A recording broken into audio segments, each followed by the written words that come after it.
Oke, Assalamualaikum warahmatullahi wabarakatuh. Perkenalkan, nama saya Muhammad Fari dari TRO Angkatan 2024 dengan 3 digit NIM terakhir 102. Mungkin di video ini saya akan menjelaskan tentang komunikasi I2C pada ISP.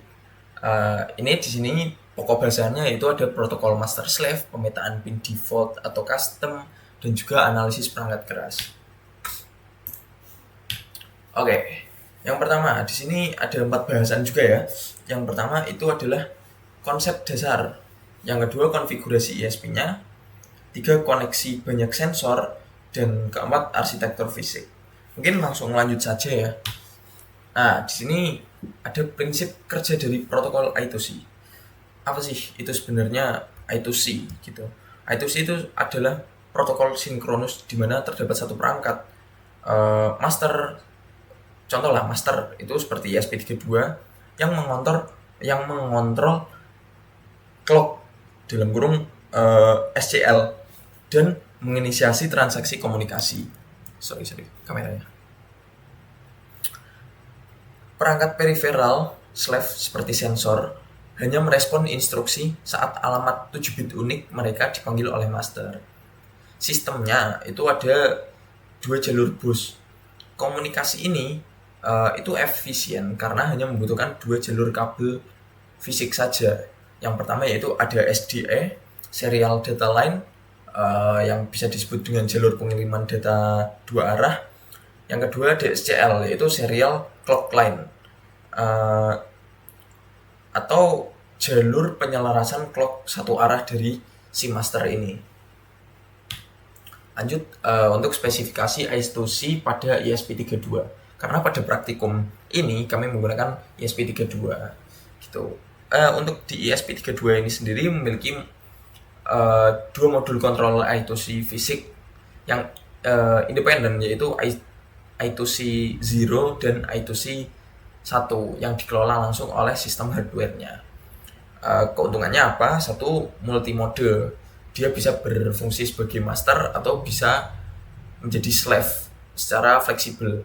Yang kedua, kecepatannya. Nah, ini kecepatan dari ESP32 ini sangat kencang ya, itu bisa mencapai 100 kbps pada mode standar dan juga 400 kbps dalam mode cepat gitu.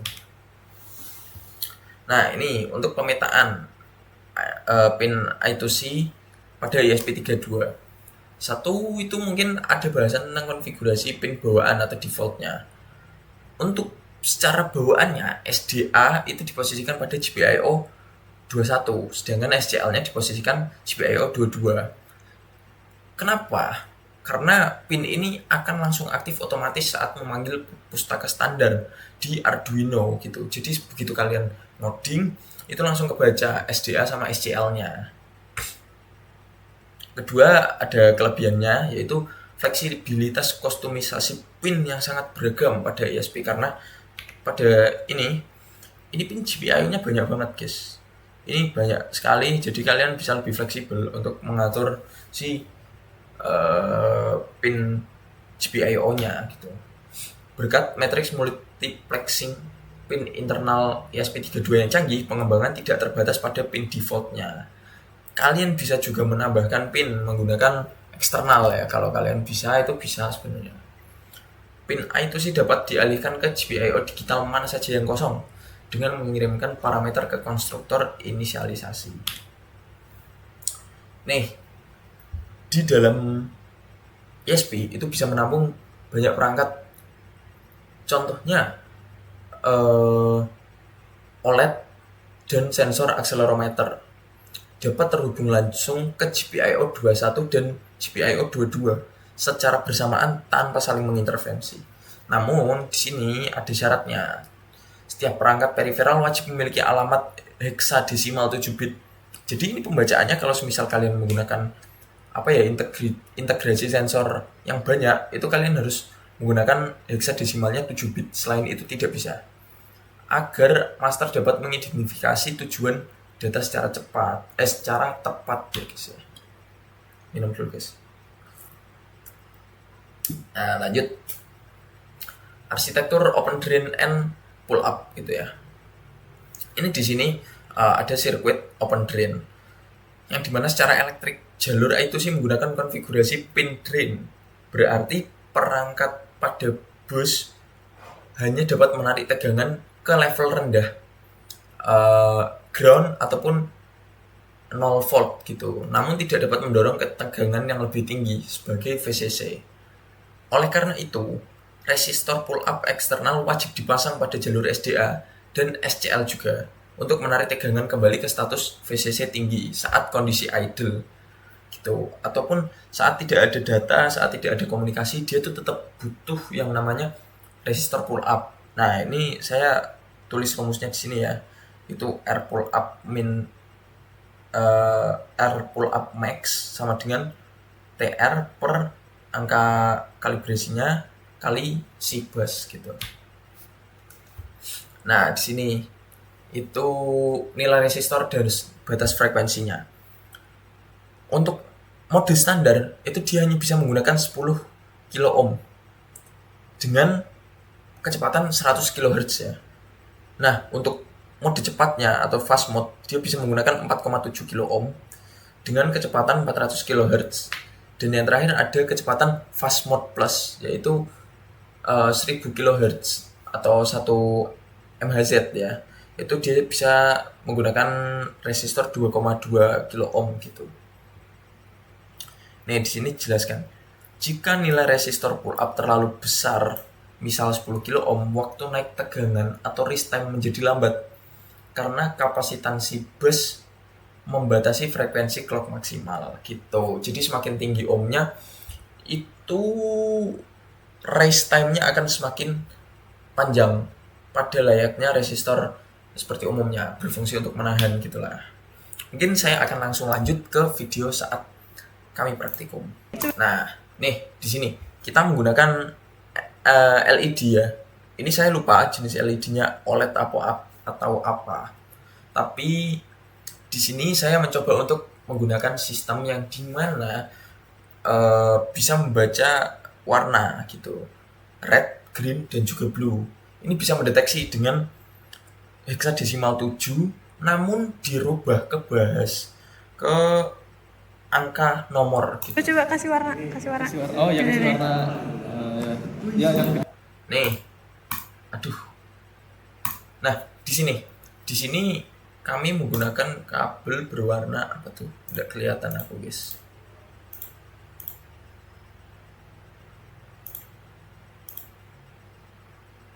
Nah, di sini.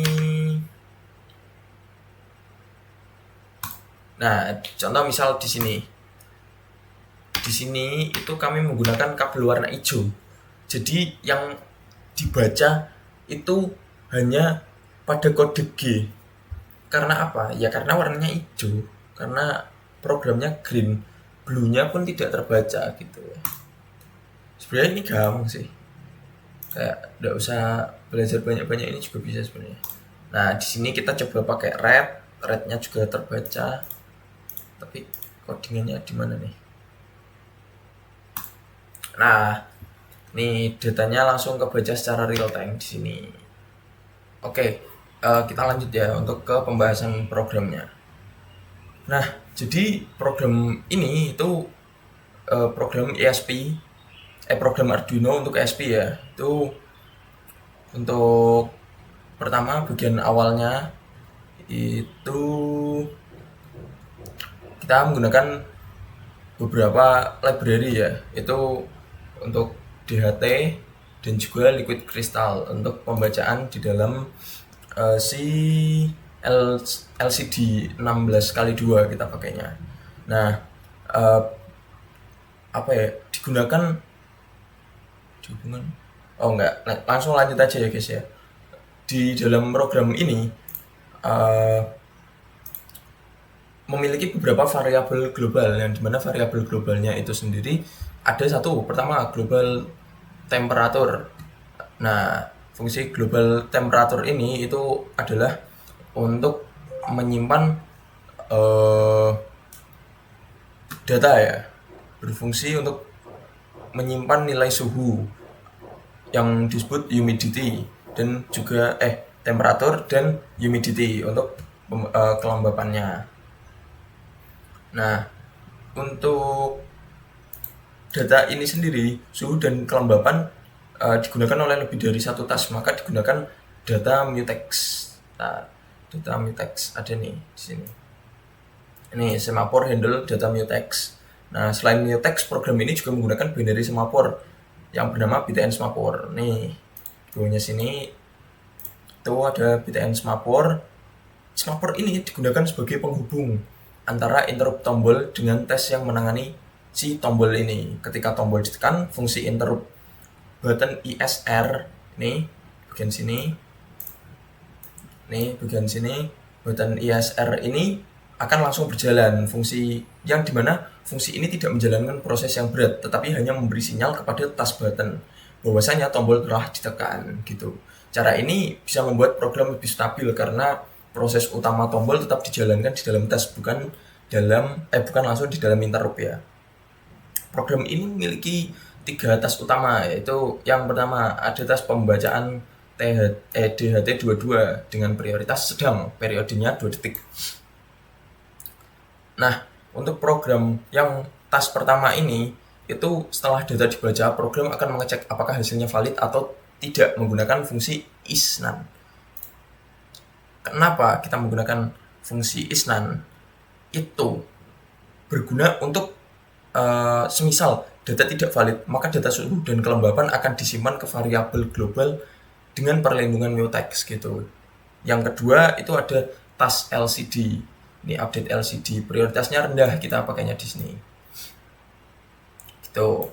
Nah, untuk yang kedua ini LCD menampilkan suhu dan juga kelembapan di variabel global gitu. Nilai suhunya ditampilkan dalam bentuk derajat Celcius, ini simbol derajat Celcius, sedangkan kelembapannya ditampilkan dengan satuan persen. Nah, kenapa ditampilkan dalam satuan persen? Karena pada dasarnya coding yang kita dapatkan di DHT22 itu menggunakan persen dan juga Celcius untuk suhu dan kelembapannya. Lanjut ke tas yang ketiga, itu penanganan event tombol yang memiliki prioritas tinggi karena kita pengen ini tombol itu cepat lah, bergerak cepat gitu, yang berjalan terus-menerus, tetapi tombol ini menunggu sinyal dari si semaphore. Saat tombol ditekan dan interrupt ini aktif, semaphore akan memberikan ke tas ini gitu. Setelah itu, tas akan mengubah status LED dari mati menjadi menyala. Itu adalah outputnya. Atau kalau misal tasnya sudah berakhir ya, tasnya digunakan tas lagi di pull up, nah itu lampu dari hidup ke mati gitu. Pada bagian setup programnya, ini setup void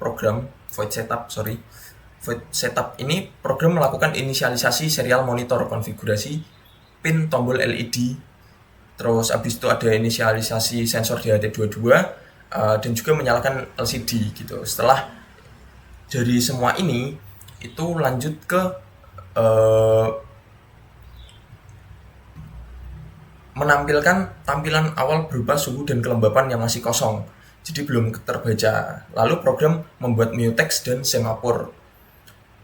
Selanjutnya mengaktifkan interrupt pada push button dengan mode falling gitu, yang artinya interrupt akan aktif saat tombol ditekan dengan kondisi high ke low gitu. Jadi pas ditekan itu baru berfungsi gitu, pas dilepas nggak berfungsi.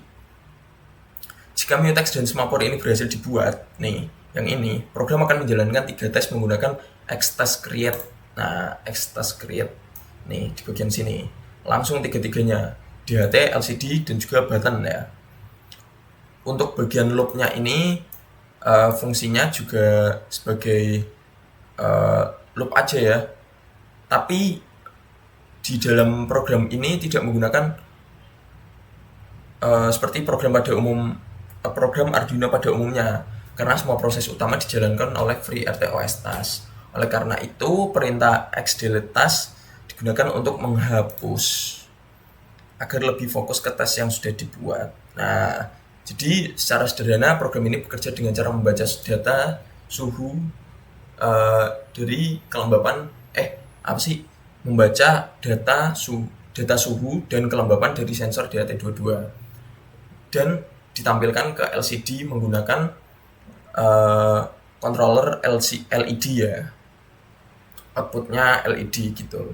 Tombol yang kami gunakan juga berbasis interrupt yang menggunakan FreeRTOS, Mutex, Semaphore, dan interrupt yang menurut saya ini membuat lebih terstruktur, responsif, dan cocok digunakan untuk monitoring dalam ESP32. Oke, mungkin sekian saja penjelasan dari saya, kurang lebihnya mohon maaf. Assalamualaikum warahmatullahi wabarakatuh.